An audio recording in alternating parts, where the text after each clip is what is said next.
this is an iHeart podcast. Guaranteed human.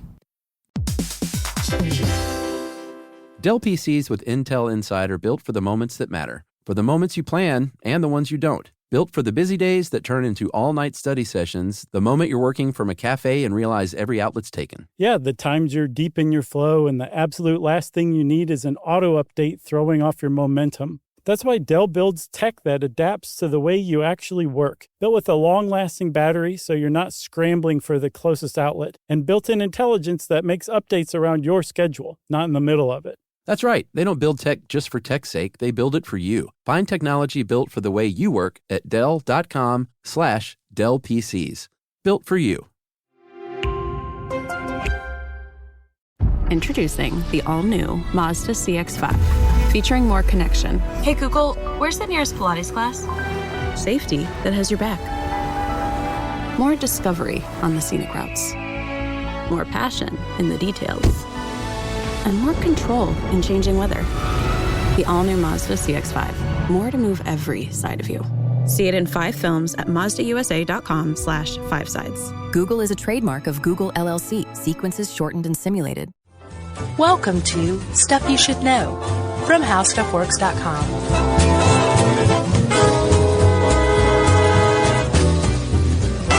Hey, and welcome to the podcast. I'm Josh Clark with Charles W. Chuck Bryant and Noel. The stint of Noel is winding down, sadly. It's such an awkward thing. Having Noel here? He's No, right there. the stint of Noel. Right. Yeah. Oh, you mean the wording? Yeah. Wording's fine. All right.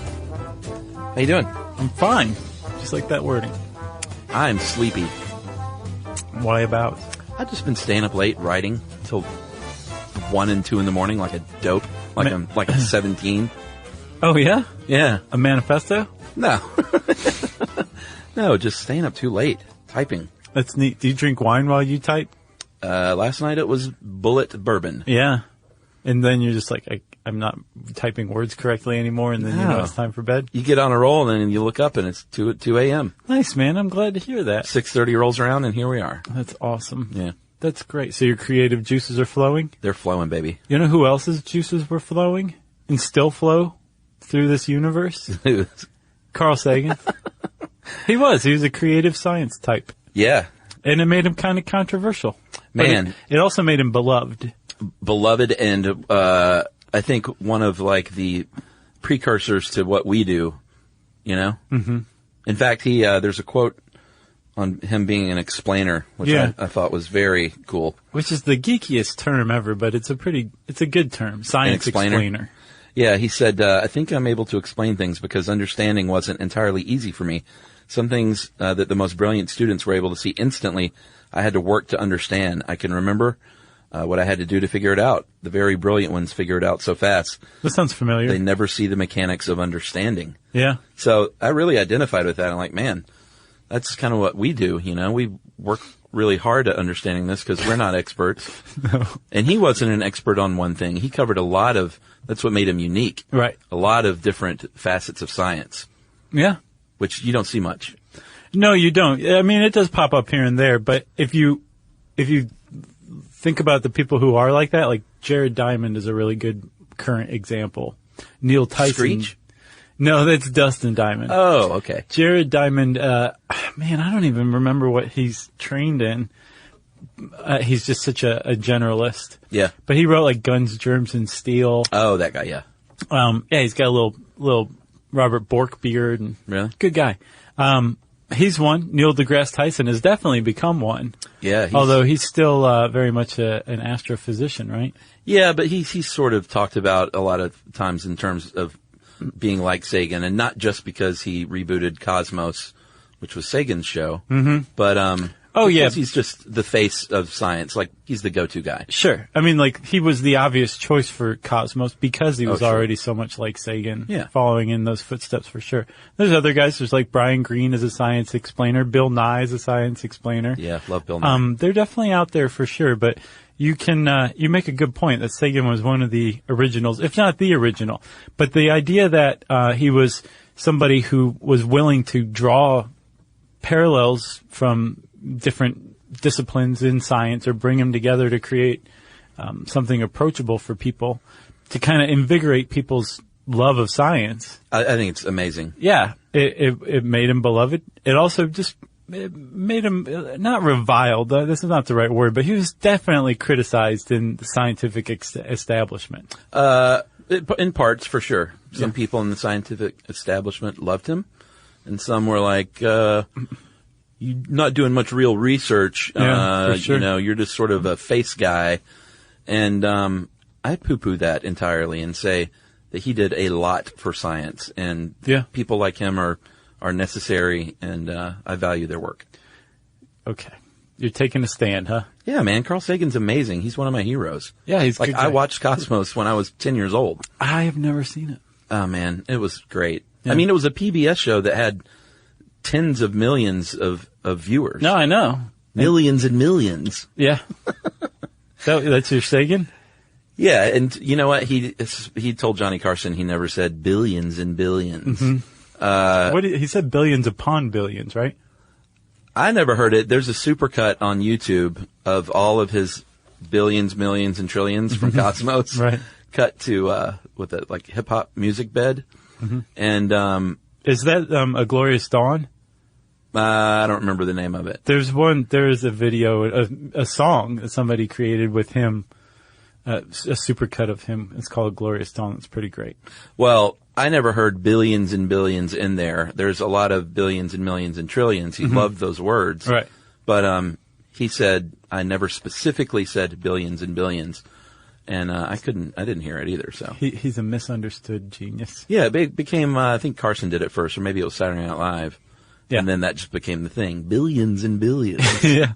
Because he is a weird little dude, for sure, in a lot of ways, you know? Yeah. It's easily parody, but he also seemed to have a fairly good sense of humor about himself, at least, and in general. He smoked grass. He thought grass was far out. Man, we just vaulted back in time with that one. Yeah. He smoked the marijuana grass. I was making it contemporary. He was on the pot. Yeah, he did. He liked to smoke weed. And in fact, I have a quote here from, he wrote an essay. The quote reads, Wowie Zowie. Best Pavement album, by the way. He wrote an essay in... I don't know about that. Oh, yeah? What's your favorite? I think... Slanted and Enchanted? Yes. The first one? Yeah. It's hard Although Crooked Rain was pretty good. No, I've never seen him more interested in what we're talking about. It's funny, in college we used to have a saying, it's not a matter of which album are we going to listen to next, it's which Pavement album are we going to listen to next. See, you should put that on a t-shirt. Yeah. So anyway, Sagan wrote an essay in Marijuana Reconsidered, and here's one of his quotes. He said, "The cannabis experience has greatly improved my appreciation for art, a subject which I had never much appreciated before. The understanding of the intent of the artist, which I can achieve when high, sometimes carries over to when I'm down. This is one of many human frontiers which cannabis has helped me traverse." Was that Kermit the Frog doing Carl Sagan? Yeah, that was sort of Kermit-y. But he, yeah, I mean, it doesn't define him or anything, but yeah, he liked to smoke the pot, and he liked to get out his little tape recorder and talk about stuff. Put on a turtleneck? Yeah. With nothing else? It was the 60s and 70s, of course he was. And I think the 80s and maybe even into the 90s. No, that's true. So, let's go back to the beginning. We've done some pretty good teasing here, right? Yes. And when you're talking about a human being, there's no place better to start at the beginning than with their birth. 1934, Brooklyn, New York. Yeah. His mother was, Rachel was, a garment industry manager and apparently I think his overbearing. dad was. Oh, yeah.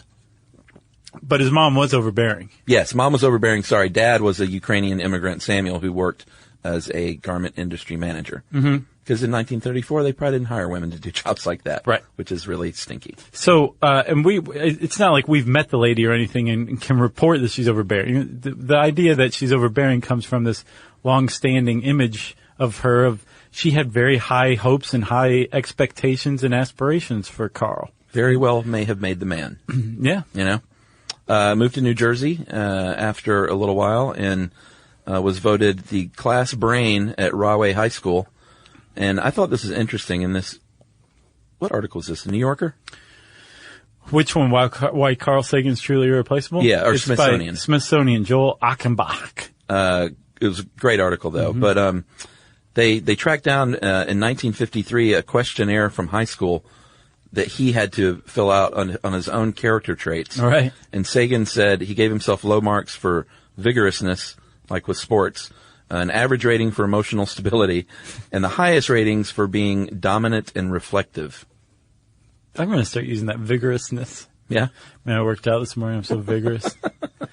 So that's not just a piece of paper they dug up, Chuck. That's from his archives. Yeah. Which were actually sold to the Library of Congress by his widow. What is his widow's name? Anne Druyan, one of his, his widow. Right. But he was married 3 times. Right. Yeah. And Anne sold the papers or supplied the papers for an honorarium, I guess, to the Library of Congress. And the Library of Congress got that money from Seth MacFarlane. Yeah. So basically, Seth MacFarlane bought Carl Sagan's papers and donated them to the Library of Congress. Yes, that's which why is it's pretty cool. That's why it's called the Seth MacFarlane Collection of the Carl Sagan and Anne Druyan Archive. Right. Had to put his name on there. Well, I mean, sure, why not? You know. No, it's fine. He's a huge fan of his work, and he's the one who rebooted Cosmos. Right, and genuinely, like, I mean, I got to say, like, whatever you have to say about Seth MacFarlane, there is plenty to say I think he's about great. Seth MacFarlane. He proved himself a true fan of Carl Sagan and a rich guy too. I'm a fan. I've always liked Family Guy, so Yeah. I don't have anything bad to say about him. Well, have you seen American Dad? No, I never got into that actually. It's okay. Yeah, It's not Family Guy, but it's definitely just totally different. gotcha. 798 boxes of stuff, of Yeah. archival material.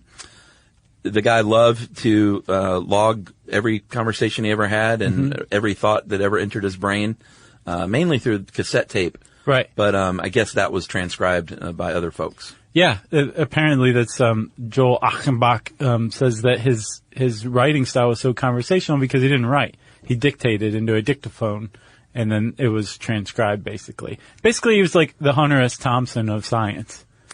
Yeah. Remember Hunter T. had like the Sure. reel-to-reel he'd wear around his neck? When one is high on marijuana, it is a buzzkill to type. And actually, that's funny we bring up Hunter Thompson. Hunter Thompson loved acid. You know who else loved acid? Timothy Leary. You know who hung out with Timothy Leary? Carl Sagan. Yeah. Timothy Leary was trying to get Sagan to advise him on how to build an interstellar arc. Because Leary just totally lost his stuff by this time, right? Man, we should do a show on him. Oh, yeah, I'm surprised we haven't That'd yet. be crazy. Let's do it, man. Yeah. We should. We should do one on, like, the Merry Pranksters, the whole thing. Yeah. Just basically redo the electric Kool-Aid acid test. Totally. That'd be a good episode. Yeah. But Leary, at a mental institution, because he'd been popped with a bunch of acid, I think, had a visitor in Carl Sagan and Frank Drake of the famous Drake equation. Mm-hmm. And they came by to say hi, and Leary was like, seriously, you guys have to help me design this. And they were like, the closest star is too far away, you kook. Yeah. This isn't going to work. And Leary said he sensed that they had some sort of neural blockage. That's why they couldn't think like he could. Yeah. Man. So that was Carl Sagan, Timothy Leary's story. But I think they stayed in touch. Oh, I'm sure they did. So, young Sagan is, his life kind of changes when he goes to the World's Fair in 1939. He was just 5 years old. You remember whose World's Fair that was? Was it? No, I don't. Was it Chicago? Eddie Bernays'. Oh, yeah. That was the one. Wow. The one that changed everything, including Carl Sagan. Boy, that's a big one. Yeah. So Sagan goes to the World's Fair, and it was sort of a great time to be a young kid interested in science, because in the late 30s and 40s and 50s, it was like everyone was captivated by the future.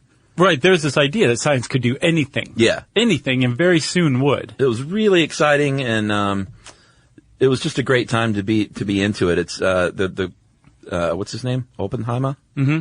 No. Abu Haba? Oppenheimer. No, I'm talking about the article right Oh, now. Achenbach. You're like, yeah, Oppenheimer. The nuclear bomb. This guy. Yeah. I am become death. That's what I thought you were talking about.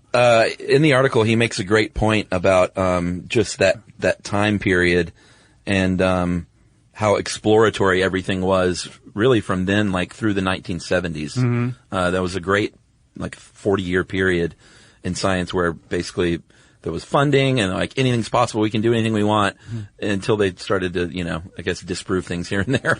Right. And actually what's interesting is there's a corresponding boost in technology from that era too. And a lot of people point out that all of the stuff from about 1975 on is actually built on the backs of the stuff that was built in the 40 years before that, from about 1935 to 1975. Yeah. And ever since then, we've hit a technological plateau. Yeah. It's really interesting, and you don't think about it. You're like, well, no, I mean, we have iPhones now. It's like, yeah, iPhones they're a combination of different stuff that was first discovered or invented 40 or more years ago. Yeah.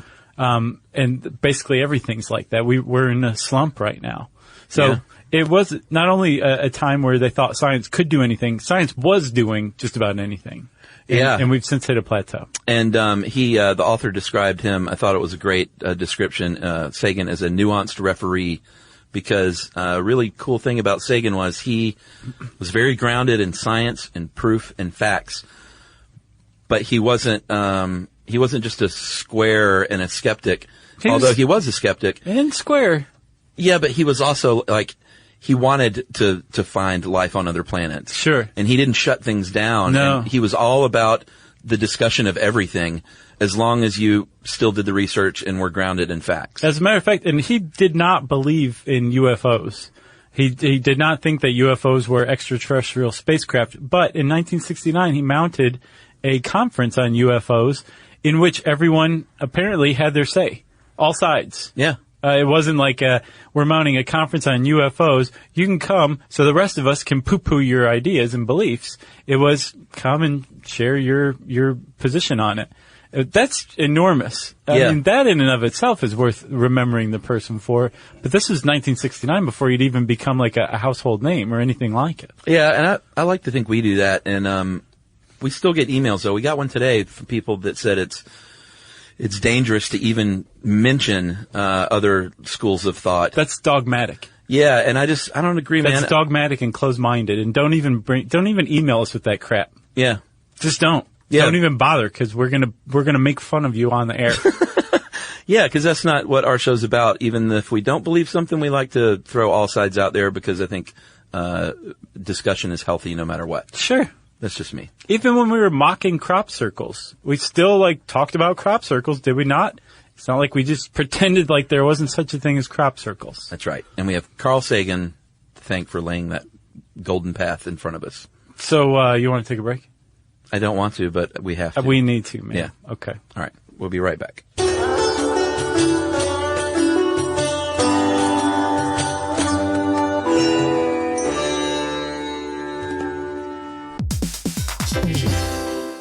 Hey everybody, I want to talk to you a little bit about Tide Evo because it represents over 10 years of innovation and product development. Tide Evo is a first-of-its-kind technology where tens of thousands of minuscule fibers are spun together to form a 6 times powerful layer packed with scrubbers, brighteners, pre-treaters, and fresheners. And that's going to deliver a breakthrough clean that's so powerful it feels like magic. Yeah, it is kind of like magic. Tide Evo's revolutionary. A 100% concentrated, waterless laundry tile that's made of compressed microfiber soap layers rather than liquid or powder. And it's not like pods or sheets because it uses 6 layers of detergent fibers to deliver superior cold water cleaning without plastic packaging of any kind. And it provides a mess-free, lightweight solution that dissolves lickety-split. So whenever you run into a laundry challenge, turn to Tide Evo. It's revolutionary. It's magic. Try new Tide Evo. Real laundry magic.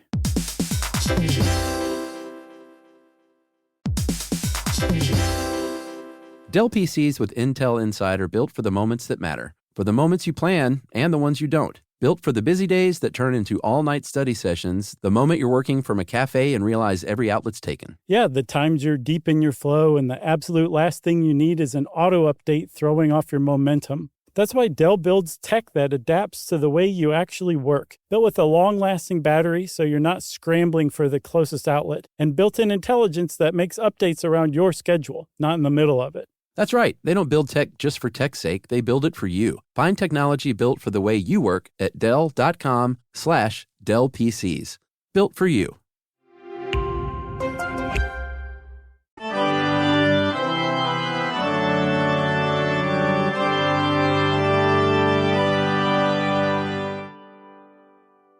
All right, so we've been beating around the bush here. Have we? Let's talk. Well, not really. Okay.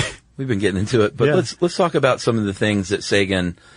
He wasn't just some Johnny come lately. He had degree upon degree. I think he had billions and billions of degrees. Well, he had an undergrad degree, he had his master's, he had his PhD.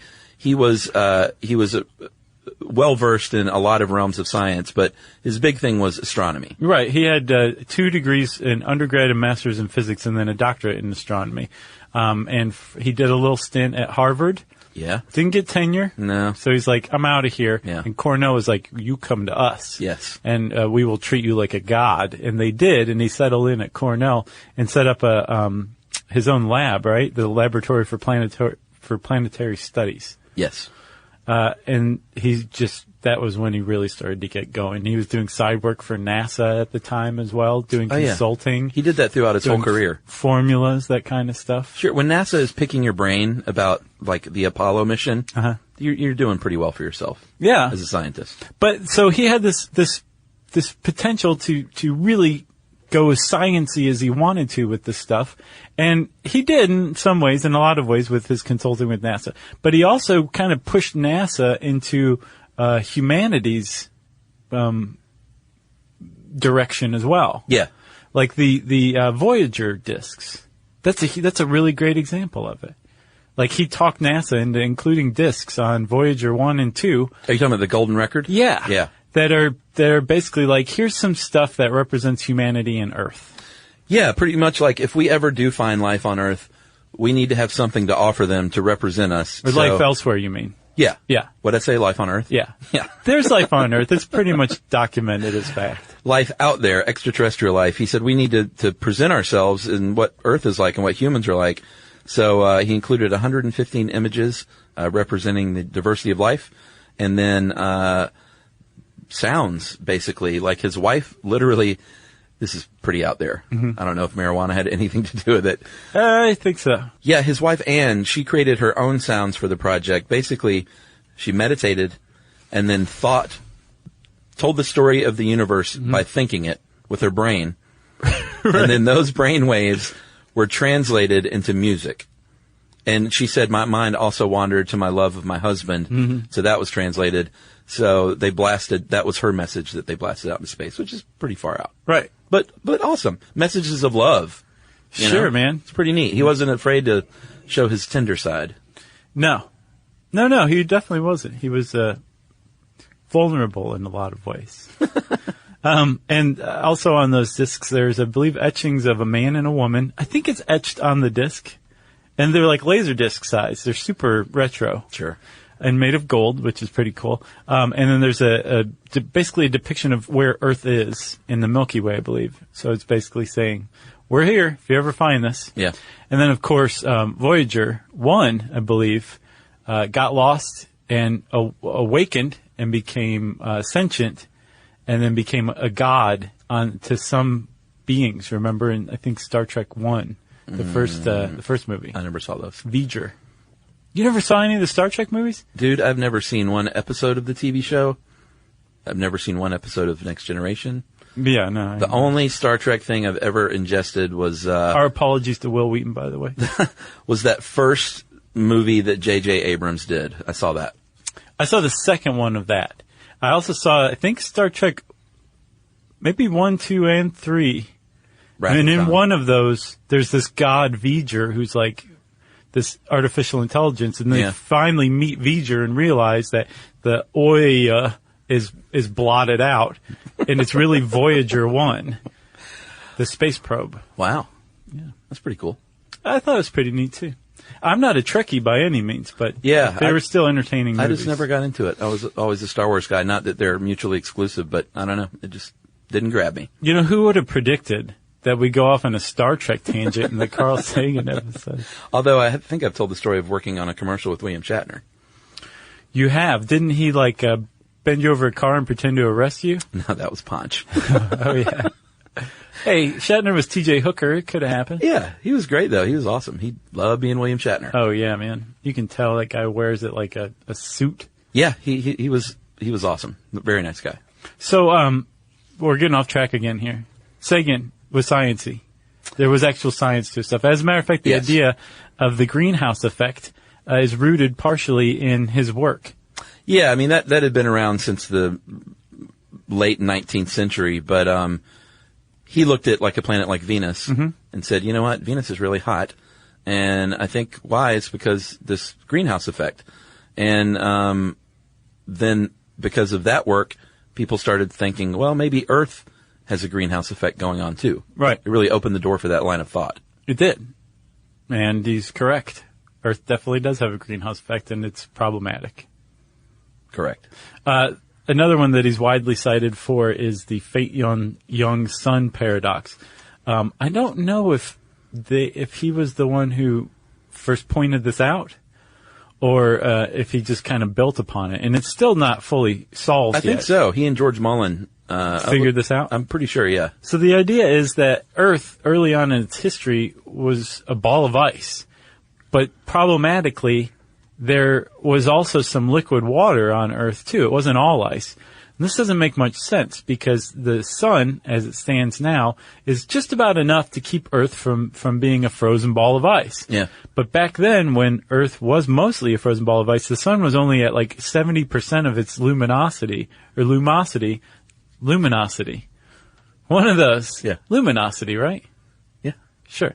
That it is today.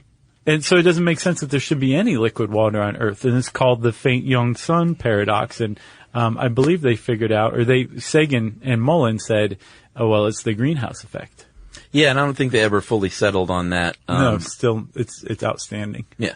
They think it might be a combination of that and some other stuff. That's right. What else did he do? He looked at Titan, Saturn's moon, at one point, and said, you know what? I think there's organic molecules up there, and that's why it looks red. And he was right. Yeah. He went, ta-da.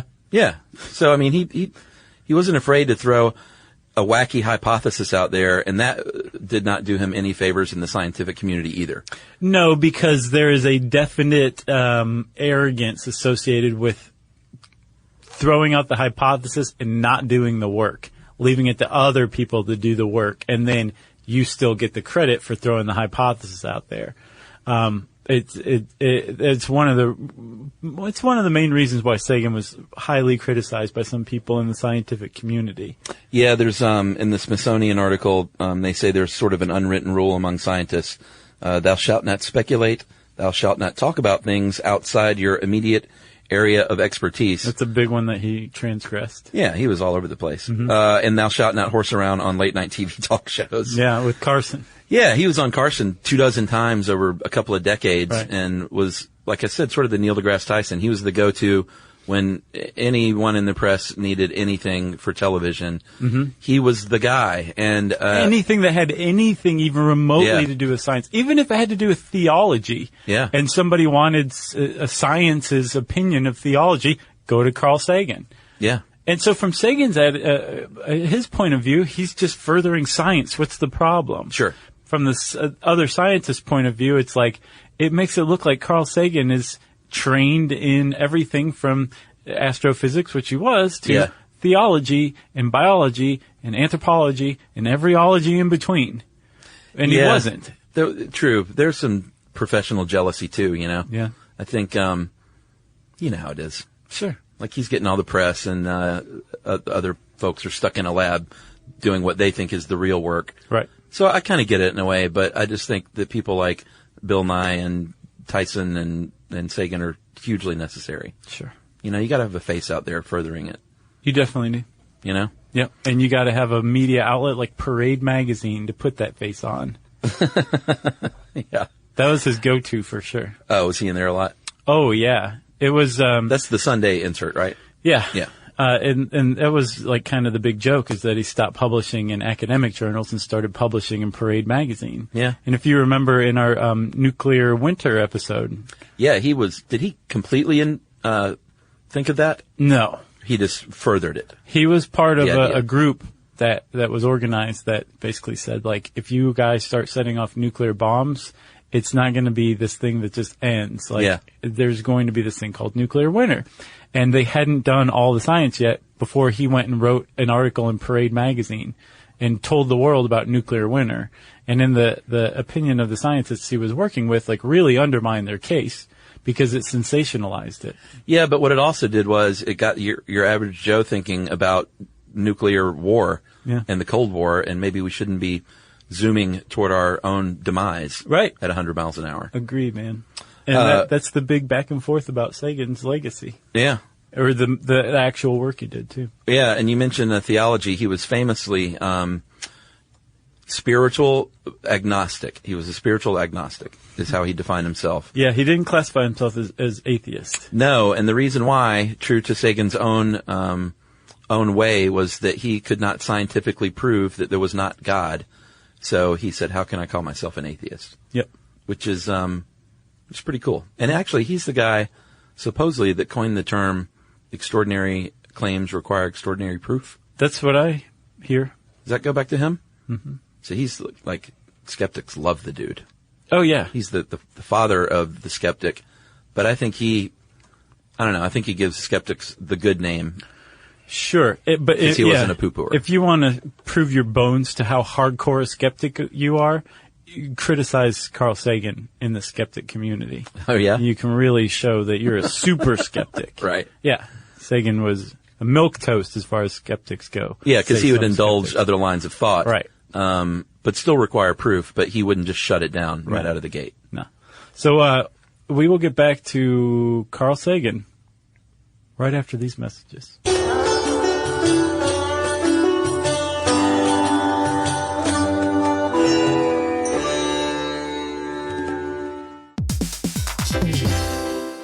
Hey everybody, I want to talk to you a little bit about Tide Evo because it represents over 10 years of innovation and product development. Tide Evo is a first-of-its-kind technology where tens of thousands of minuscule fibers are spun together to form a 6 times powerful layer packed with scrubbers, brighteners, pre-treaters, and fresheners. And that's going to deliver a breakthrough clean that's so powerful it feels like magic. Yeah, it is kind of like magic. Tide Evo is revolutionary. A 100% concentrated, waterless laundry tile that's made of compressed microfiber soap layers rather than liquid or powder. And it's not like pods or sheets because it uses 6 layers of detergent fibers to deliver superior cold water cleaning without plastic packaging of any kind. And it provides a mess-free, lightweight solution that dissolves lickety-split. So whenever you run into a laundry challenge, turn to Tide Evo. It's revolutionary. It's magic. Try new Tide Evo. Real laundry magic.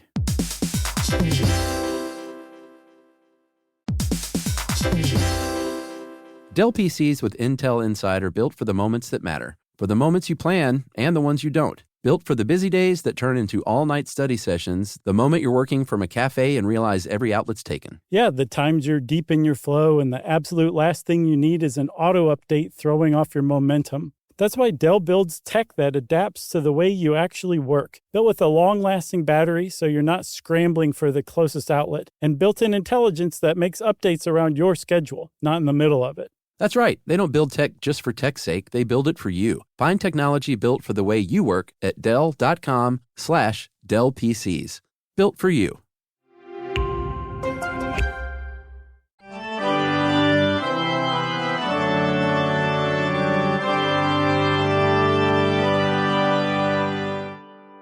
All right, Chuckers, we're back. Yes. So there was one thing that Carl Sagan, he would poke fun at himself. He never abandoned it, was this idea that possibly, maybe, just maybe, there was intelligent life out there. Yeah. And I think he wanted there to be. For sure. You know? He helped disprove or set the conditions against life being out there for sure. Like, for example, he suggested that on Mars, the shifting features of Mars were a result of dust storms. And it turned out he was right. But those dust storms also basically said, there's probably not life on Mars. Yeah. Just from that reason alone, those horrible dust storms, right? Yeah. And he actually, he won a Pulitzer Prize for some of his work. I think he wrote more than a dozen books. Mm-hmm. But one of the things he wrote was Contact, the novel. Not, he was totally into sci-fi. Sure. And wrote, the movie Contact, that McConaughey and Jodie Foster. Mm-hmm. That was based on his novel. And, of course, that movie was about sending signals into outer space trying to find life. So you could tell the guy, it was something he loved to talk about and write about. Oh yeah, but he also loved it, actually that kind of research. Yeah. Which is totally up his alley. Like SETI, the search for extraterrestrial intelligence, is evidence-based and science-based search for extraterrestrials, right? Yes. That's Carl Sagan through and through. That's just totally him. He was, he wanted to believe in extraterrestrial life, but he needed proof to believe in it, really. Yeah. He just couldn't make that jump to just saying, yes, they exist without any proof. Yeah, exactly. So he's writing books. He's, NASA's picking his brain. He's all over the place. And, he eventually, we've talked about his TV show, debuted on, it debuted in 1981. Yeah. I thought 80. Was it 80? Yeah. Yeah, I think it was 1980. So I must have been 9 years old. I was 4. I thought I was 10. What month was it? I don't know. I don't either. But he originally the TV series was going to be called Man in the Cosmos, but he thought that was sexist, and he was a feminist. Mm-hmm. So he said he proposed a couple of more titles. One was called There. Terrible. THERE, with some subtitle, and then the other was Cosmos along with a subtitle. And he spent like 3 years around the world filming this thing, right? Yeah, and it's not like it ran for seasons and seasons. It was like a single run of shows on PBS that television event. Yeah, it was a TV event, exactly. One of the other things that he did, which I never knew, was he wrote along with his son now, because his son has a byline, I guess. Jimmy Sagan? No. Todd Sagan? No. He has 5 kids, I think, total. Okay. But one of his sons became a sci-fi writer, another one became more of a science writer. Uh-huh. So basically he split into 2. Yeah. Actually, I never thought about it that way. Bam. I just explained 2 of his kids' existence. He wrote the entry for Life. Oh, yeah. For Encyclopedia Britannica. Yep. Like, this is what life is. Yeah, he was a fairly energetic dude, for sure. Yeah, to say the least. I mean, he did Cosmos in his mid-40s, just out of nowhere. He had a lot accomplished for a pothead. He really did, yeah. He's like the Cypress Hill of science. I don't know. Hey, man, they put out like 3 albums in like 4 or 5 years. Oh, yeah? It's a lot of work. And then retired. Yeah. Sagan did not retire. No, he did not, sir. He worked up until his death in 1996. Yeah, he dies after battling a bone marrow disease for about a year or so. 2 years, I think, is closer. He was diagnosed with it, and he needed a transplant, and his sister stepped up and volunteered to give him a donation, and did. And apparently it wasn't quite enough, because he died of an infection after about a year and a half after the transplant. Yeah, just 64 years old. Yeah. Way too young. It really is. And in fact, yesterday, the day we're recording this is November 10th. Mm-hmm. I believe yesterday would have been his 81st birthday. Oh, yeah. You didn't plan that? Nope. Wow. That's pretty impressive, Chuck. Yeah. He's speaking to me from billions of light years away. Yeah, that's funny that you say that, because somebody wrote to him. They said, how do you know that there's not a heaven? And he had this really great response. Remember in his archives, he was a pack rat, so he kept a lot of correspondence. And from it, they found in this Achimbach article, there's a citation of a letter that he wrote to somebody. And he says, thanks for your letter. Nothing like the Christian notion of heaven has been found out to about 10 billion light years. And then in parentheses, he puts 1 light year is almost 6 trillion miles. Best wishes. And the point is, like, he took the time to write the letter back to this guy. Like, he would engage rather than just ignore the letter entirely. Yeah. So he entertained and indulged people's ideas enough that he would engage with somebody he didn't even know about whether there's heaven or not. And this was sent the year he died, actually. Oh, wow. So he's writing this from his sickbed. Wow, that's awesome. As far as whether or not it bothered him, whether or not how he was thought of in the scientific community, it kind of all came to a head in 1992. He was on a list to be included as a nominee for the National Academy of Sciences. Mm-hmm. In the end, he was not included, and it bothered him. He kind of brushed it off to people in public, saying that, I didn't think I would get in anyway. But his widow said, quote, "It was painful. It seemed like a unsolicited slight," end quote. And in 1994, they ended up giving him an honorary medal, which was nice. But that was definitely a big sting for him. Yeah, the National Academy of Sciences said, nope, you're not a member. Yeah. You're not one of us. They basically said that the actual research that you did wasn't strong enough. Right. Which, that stinks. It sounds like a definite calculated slight. Yeah. Yeah. Yeah. He's included in my book. Yeah, for sure, man. So my hat is off to you, sir, forever. You got anything else? No, man. I just, someone needs to make a great documentary or movie about the guy. Yeah.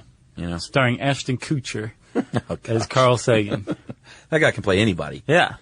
If you want to know more about Carl Sagan, you can start with this delightful little article on How Stuff Works by typing Carl Sagan in the search bar. And since I said search bar, it's time for listener mail. Hey guys, my name is Connie. I've been a listener for a couple of months after my brother turned me onto the show. Since then, I've been completely obsessed and haven't been able to stop listening. I'm on track to become a nurse, so I can't get enough of anything science or biology related. I want to thank you for a couple of things. I'm in a base level anatomy class right now, and the Rigor Mortis podcast saved my behind and my grade on my cadaver dissection and muscles test. A lot of the things you covered, like the nature of the muscles' relationship with ATP and the integral proteins, really helped me pass my exam and not pass out in the cadaver lab. You also even taught my anatomy professor something new about HeLa cells. Nice. How about that? Last year I was diagnosed with anxiety and depression due to the fact that I could never really fit in the right way. I lost almost all of my friends when I made an early jump from high school to college, and being able to count on you two weekly has really helped a little bit with the loneliness, and learning something new is always a healthy distraction from anxiety. So you guys really give me something new and exciting to discuss and learn about twice a week. When you work 40 hours, it really goes a long way. Nice. It'd absolutely make his year if you could give a shout out to my brother, Matt, the physics teacher. That is very nice. Yeah, he's the reason I started listening to you, and sharing the love of knowledge is really something that has kept us close in spite of our 11-year age difference. It sparked so many interesting and inspired conversations between us. So thank you for what you're doing and helping many of us make it through tough spots. That is much love from Connie from Illinois. So thank you, Connie, and hello to Matt, your brother. Hey, Matt, the physics teacher. Yeah, thanks, guys. We love families that listen and bringing people together, man. It makes us feel good. Yeah, the family that listens to SYSK together stays together. That's right. It's a dire warning. Yep. If you want to let us know how great somebody in your life is because they introduced you to stuff you should know, we love hearing that stuff. You can tweet to us at SYSK Podcast. You can join us on Facebook.com/Stuff You Should Know. You can send us an email to stuffpodcast@howstuffworks.com. And as always, join us at our home on the web, stuffyoushouldknow.com.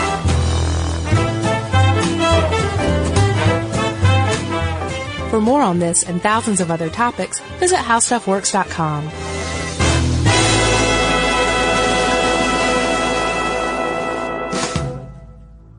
Brought to you by the Spam brand. Some foods or TV shows just instantly take you back to your childhood. Spam Classic is one of those foods. It's so 90s, but also so iconic that the sight of it sizzling just makes your mouth water. Back then, we had Spam Classic, but today, there are 12 irresistible varieties to choose from. It's like picking your favorite Boy Meets World episode. Impossible. There's Korean barbecue flavored, jalapeno, and 25% less sodium, just to name a few. Spam brand. Sizzle pork and Learn more and get sizzling at spam.com. #1 hits, millions of records sold, awards, sold-out tours. You think the Jonas Brothers are satisfied? Nope. It's podcast time. We get to ask other people questions because we're sick and tired of being asked questions. Hey Jonas is available now, and their first guest is a big one, Paul Rudd. You know, Steve Carell is a great singer. Can he tell you not to audition for The Office or something? I told him. Whoa. We were filming Anchorman. Clearly, I was the idiot. Thank God he didn't listen to me, right? Listen to Hey Jonas on the iHeartRadio app, Apple Podcasts, or wherever you get your podcasts. This is an iHeart podcast. Guaranteed human.